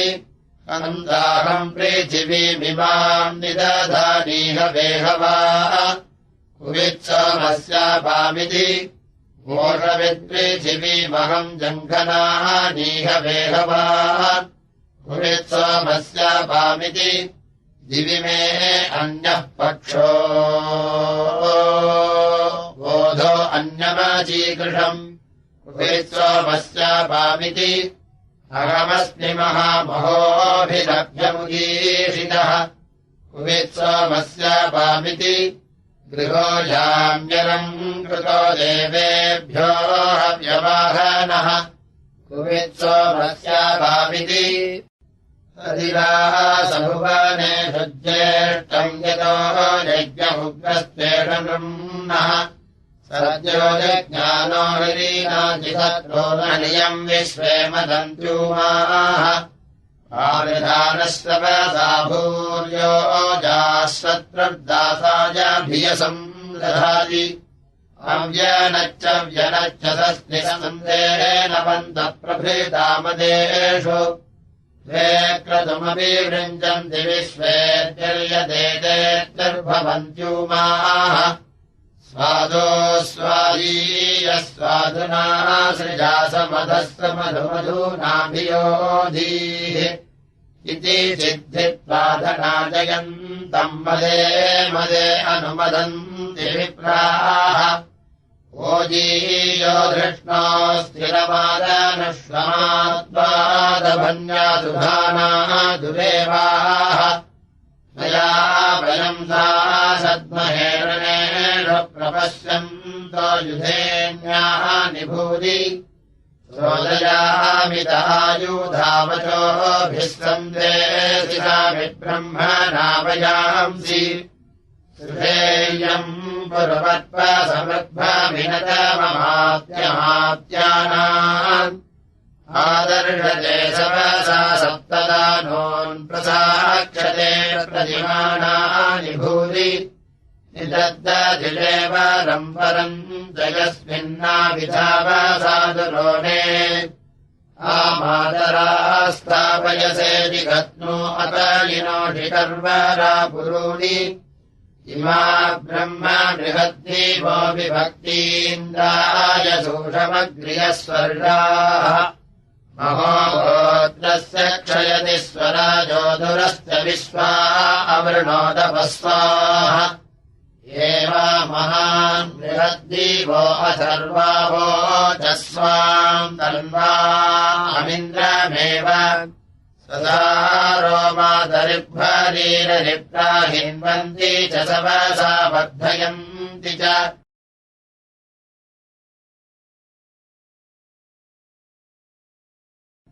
हिरण्यगर्भः समवर्तताग्ने भूतस्य जातः प्रतिरेक आसीत् सदा धारपृथिवीम् जामुदे माम् कस्मै देवाय हविषा विधेम य आत्मनापरदायस्य विश्व उपासते प्रशिषम् यस्य देवाः यस्य छायामृतम् यस्य मृत्युः कस्मै देवाय हविषा विधेम यः प्राणतो निमिषतो महित्वैकयिद्राजा जगतो बभूव यैषे अस्य द्विपदश्चतुष्पदः कस्मै देवाय हविषा विधेम यस्येमे हिमवन्तो महित्वा यस्य समुद्रम् रसया सहाहुः यस्येमाः प्रतिशो यस्य बाहू कस्मै देवाय हविषा विधेम येन द्यौ रुग्रा पृथिवी च दृढा येन स्वस्पभितम् येन नाकाः यो अन्तरिक्षे रजसो विमानः कस्मै देवाय हविषा विधेम यङ्ग्रन्दसि अवसादस्तभाने अभ्यैक्षे ताम् मनसा रेजमाने यत्राधिसूर उदितो विभाति कस्मै देवाय हविषा विधेम आपो जयद्बृहतीर्विश्वमायम् गर्भम् दधाना जनयन्तीरग्निम् ततो देवानाम् समवर्तता सुरे गत्कस्मै देवाय हविषा विधेम यस्थितापो महिला पर्यपश्यद्दक्षम् दधाना जनयन्तीर्यज्ञम् यो देवेष्वधिदेवयेक आसीत् कस्मै देवाय हविषा विधेम मानो हिंसीज्जनिताय पृथिव्यायो वादिवम् सत्यधर्मा जजान यश्चापश्चन्द्रा बृहतीर्जजान कस्मै देवाय हविषा विधेम प्रजापतेन त्वदेनान्यो विश्वा जातानि परिता बभूव यत्कामास्ते जुभुमस्तन्नो अस्तु वयम् स्यामपतयो रजीनाम्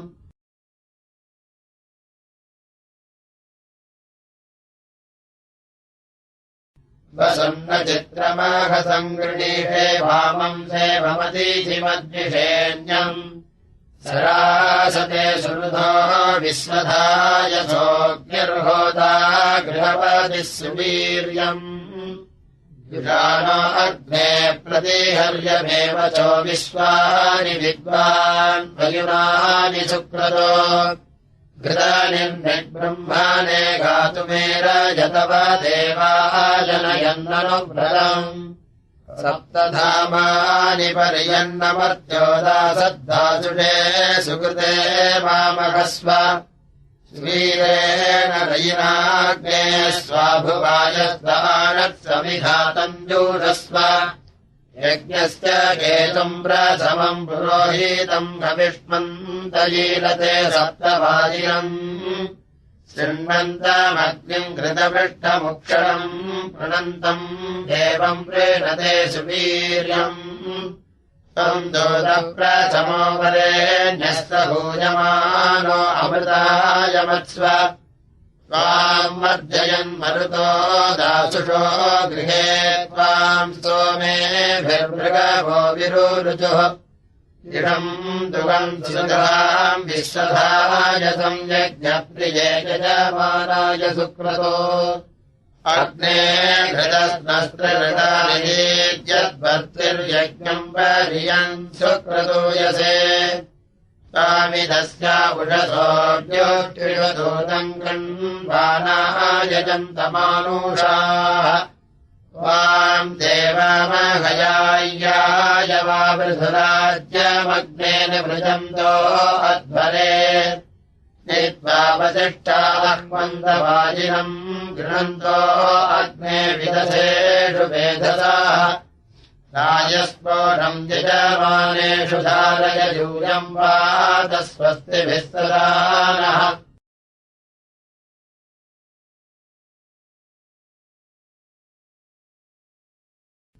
अयम् वेनश्चोदयकृष्णीगर्भायोजरायोरजसो विमाने इममपाम् सङ्गमे सूर्यस्य शिशुम् न विप्रामतिभिः विहन्ति समुद्रादोर्मिमुदीयर्ति वेनो न भोजाः पृष्ठम् हर्यदस्य दर्शि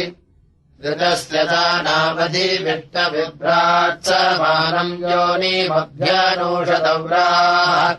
समानम् भूर्वीरभिवावसानास्तिष्ठन् वत्सस्य मातरः सनीराः ऋतस्य दानामधिचक्रमाणाधिगन्ति मध्वो अमृतस्य राधीः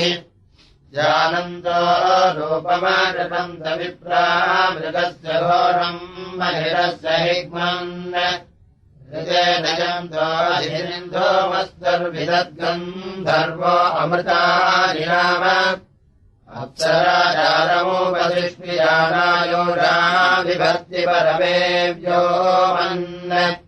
सरप्रियस्य योनिषु प्रियः सन्सीरत्पक्षे हिरण्यजेषवेनः नागेरुवर्णमुपयत्वदन्तम् हृदावेनन्द अभ्यचक्षरत्वा हिरण्यपक्षम् वरुणस्य दूतम् जमस्य योनौ शकुनम् भूरण्यम् ऊर्ध्वगन्धर्वोऽधिनागे अस्तात् प्रत्यम् चित्रा बिभ्राजस्यायुधानि वसानो अक्रम् सुरभिम् कृशेकम् स्वा अर्णनाम जनत प्रियाणि रक्षस्तमुद्रमभियज्जिगाधिपः सङ्क्रद्धस्य रक्षसाभिधन्वन् भानुश्चुक्रेण शोचिषा जगानस्तृतीये चक्रे रजसि प्रियाणि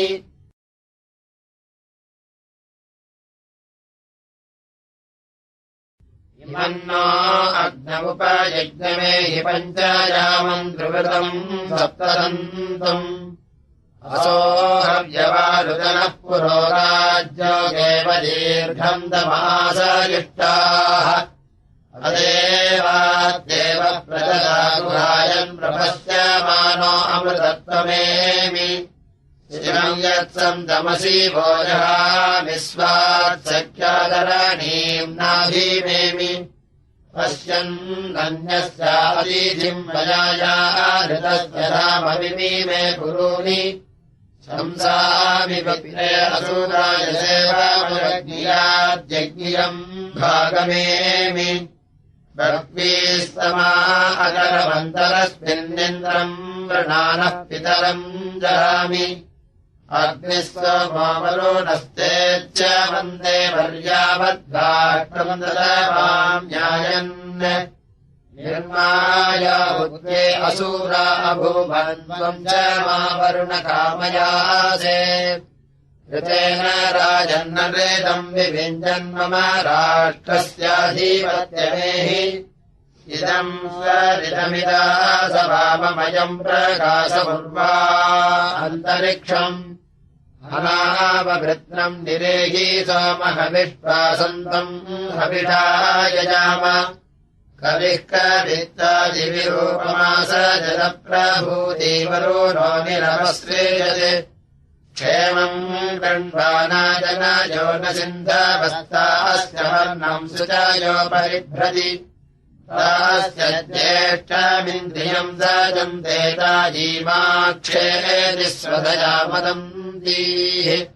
तायीम् विशो न राजानम् वृणानाभिभत्सुभो अपवृत्रादतिष्ठन् विभत्सूनाम् सयुजम् हंसमाहुरपाम् दिव्यानाम् सख्येचरम् तम् अनुष्टुभमनो चक्षूर्यमानमिन्द्रन्यशक्यः कवयो मनीषा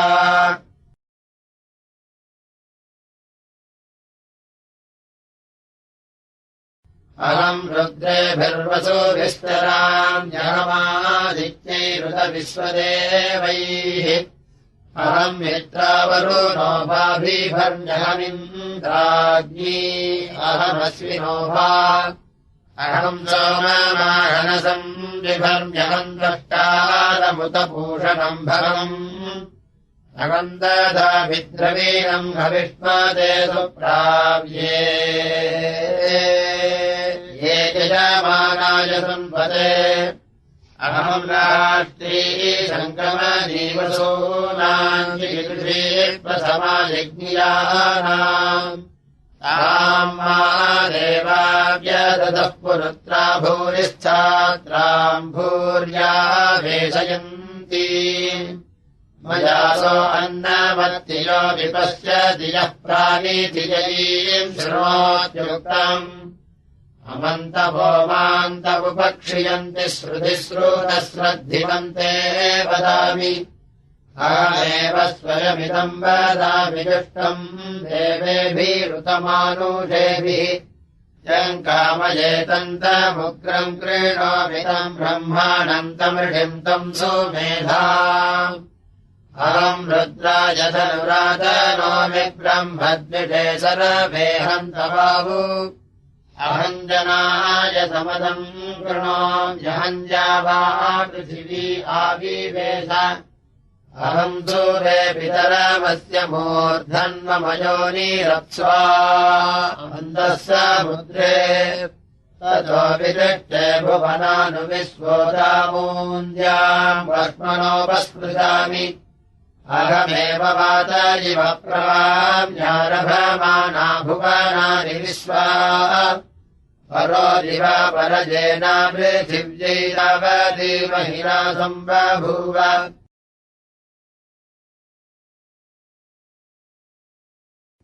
न दमम् गो न दुरितम् देवासो अष्टमर्त्यम् तजोषसोऽयमर्यमामित्रोदयन्ति वरुणो अधिद्विषाः तद्धिवजम् वृणीमहे वरुणमित्रार्यमन् येनानिलम् घसो यूयम् पाथनेता च मध्यमधिद्विषाः तेनूनम् नो यमूये वरुणो मित्रो अर्यमा न यिष्ठावुनो नेषनिपर्षिष्ठावुनः पर्षण्यधिद्विषाः यूयम् विश्वम् परिभास वरुणो मित्रो अर्यमा युष्माकम् सर्वाणि प्रिये स्याम सुप्रणीतयो दिद्विषाः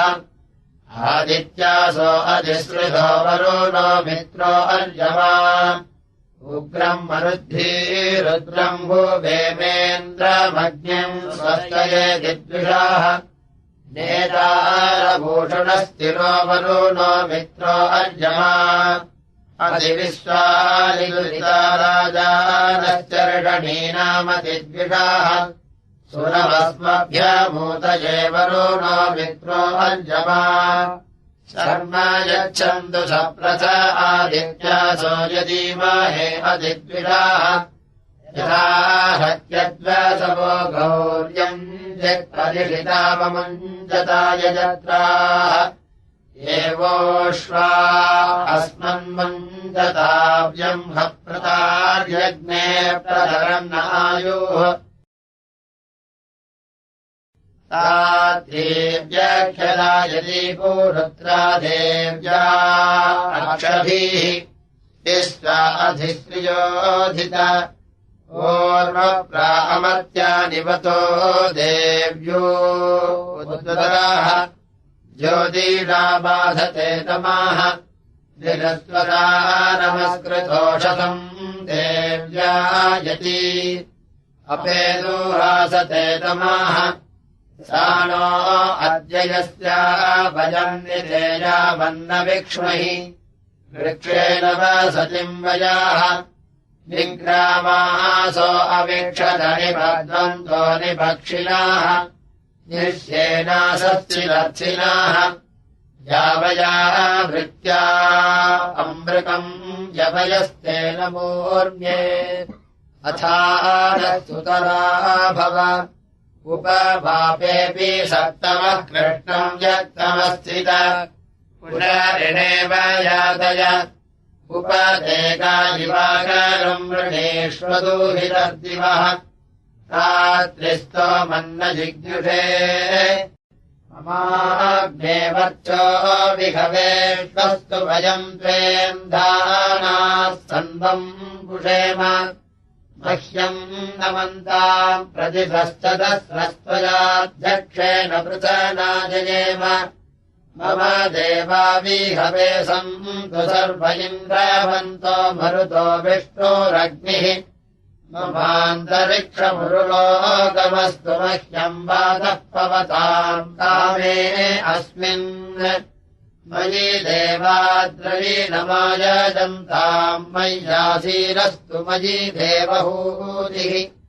दैव्याहोतारो मनुषन्तपूर्वेरिष्टास्यामतन्वाः सुवीराः मह्यम् यजन्तु मम यानि हव्याकूजः सत्यामनसो मे अस्तु येनो मानिकाम् कतमच्छनाहम् विश्वे देवासो अधिवोचतानः देवीशरुर्वीरुणः कृणोत विश्वे देवास इह वीरयध्वम् माहात्महि प्रजया मातरोभिर्मारधामद्विषते सोमराजन् अग्ने मन्यम् प्रतिरुदम् परेषामदब्धो गोपाः परिपाहिनस्त्वम् रत्यम् चोयन्तु निगुलः पुनस्ते एवैषाम् चित्तम् प्रबुधाम् विनेशत् धाता धातॄणाम् भुवनस्य यस्पतिर्देवम् त्रातारमभिमातिषाहम् इमम् यज्ञमश्विनो बृहस्पतिर्देवाः पान्तु यजमानम् यत्थात् पुरुष्यता नो महिषः सर्वयम् तदस्मिन् हवे पुरुहूतः पुरुक्षुः सनप्रजायीहर्यस्वमृळयेन्द्रमानो रीरिषोपापरादाः येन सपत्ना अपदे भवन्तीन्द्राग्निभ्यामवबाधामहेतान् वसवो रुद्रा आदित्यावुपरिस्पृशम् मोग्रम् चेत्तारम्